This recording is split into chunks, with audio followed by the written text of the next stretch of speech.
বৃহস্পতিবার রাতে সাবরুম মহকুমা হাসপাতাল সংলগ্ন এলাকায় রাস্তায় পড়ে থাকা বিদ্যুৎ পরিবাহী তারের সংস্পর্শে এসে প্রাণ গেল রাজ্য স্বাস্থ্য ও পরিবার কল্যাণ দপ্তরের ভেহিকেল ইন্সপেক্টর পদে কর্মরত সাবরুম আনন্দপাড়া বাসিন্দার শ্রী শিবুরঞ্জন দত্তের একমাত্র পুত্র পূর্ণেন্দু বিকাশ দত্ত ওরূপে বিল্টু, বয়স ৩২-এর যুবক। ক্রিকেটার হিসেবেও তার ব্যাপক পরিচিতি ছিল। বুদ্ধ পূর্ণিমা ছুটি কাটাতে এসে ফিরকর পাপের বলি হজ। আজ দুপুর বেলা রাজ্যের বিদ্যুৎ মন্ত্রী রতন লাল নাথ মৃত বিল্টুর বাড়িতে আসার পর সাবরুমের লোকজনদের বিভিন্ন প্রশ্নের মুখে পড়েন। বহির্রাজ্যের বেসরকারি সংস্থা ফিরকর বিদ্যুৎ পরিষেবা নিয়ে মৃত পূর্ণেন্দু বিকাশ দত্তের পরিবারের লোকের সাথে কথাবার্তা বলেন। এরপর দুর্ঘটনাস্থল পরিদর্শন করে সাংবাদিকদের মুখোমুখি হয়ে স্বীকার করে নিলেন ফিরকর পরিষেবা একেবারে তলানিতে। তিনি আরও জানান সাবরুম মহকুমা হাসপাতালের বিদ্যুৎ বিচ্ছিন্ন হবে না। এরপর চলে যান সাবরুমন ফিরকর অফিসে। অফিসারদের সঙ্গে আলোচনায় বসেন এবং শাসিয়ে বলেন পরিষেবা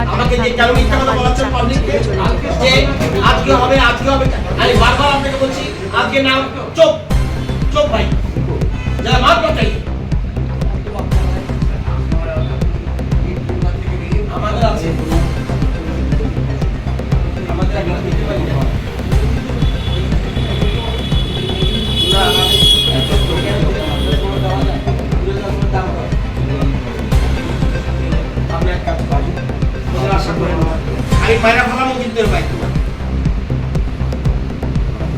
দরকার চাকরি ছেড়ে দিয়ে চলে যান, লাইন এমনি পড়ে যান। সাবরুমে গত পরশু রাত্রে অত্যন্ত দুঃখজনক বেদনাদায়ক একটা ঘটনা ঘটেছে।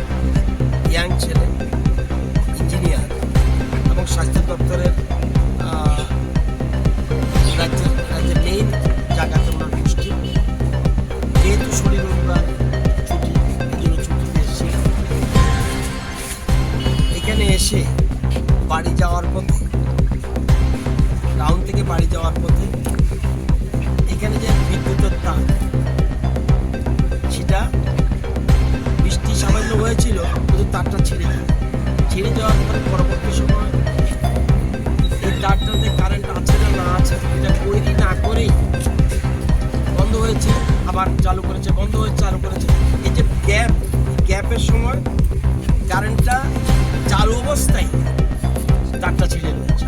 এর ফলে এখানে একটা দুর্ঘটনা ঘটেছে এবং সাথে সাথে প্রায় ঘটনাস্থলে তার মৃত্যু হয়েছে বলা যায়, যদিও হাসপাতালে নিয়েছে।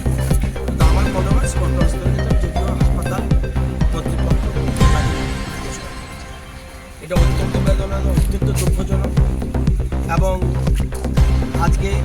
কালকে আমি দেখার পরে আজকে সকালে এসেছি এখানে আমাদের দুই বিধায়ক এবং আমাদের ভারতীয় জনতা পার্টির ডিস্ট্রিক্ট প্রেসিডেন্ট ওনাকে সহ এবং আমাদের ইংলিশ ফিটফুল লোকসহ এখানে এসেছে, ওদের বাড়িতে গেছে সমবেদনা জানানোর জন্য। এটা যার ছেলে গেছে সে বুঝতে পারে কত কষ্ট, তবুও তাদের পাশে গেছে। তাদের কী করা উচিত, আমি ছেলে ফেরত দিতে পারবো না, কী করা উচিত এটা তাদের সাথে তাদের একটু অ্যাডভাইস দিলাম। প্লাস এই ঘটনায় আমাদের দপ্তর, মনে রাখবেন ফিটকো একটা প্রাইভেট সংস্থা এবং টিএসএসিএল একটা নিগম আর পাওয়ার ডিপার্টমেন্ট আলাদা জিনিস। আমরা একটা পৃথকভাবে তদন্ত করছি ইলেকট্রিক্যাল ইন্সপেক্টরের মাধ্যমে, একদম নিরপেক্ষ তদন্ত করে হুজ দ্য রেসপন্সিবল, কার অবহেলার কারণে ওই সময় ডিউটি কে ছিল, কার দরকার ছিল এটা ঠিক দেখা, এটা দেখে যাতে তাকে চিহ্নিত করা যায় এবং তার ব্যাপারে প্রয়োজনীয় আইন অনুযায়ী যা ব্যবস্থা নেওয়ার জন্য এটার পাশাপাশি ওদেরকে বলছি পরিবারের লোক আজকে বলা উচিত না, তবু বলতে হয়েছে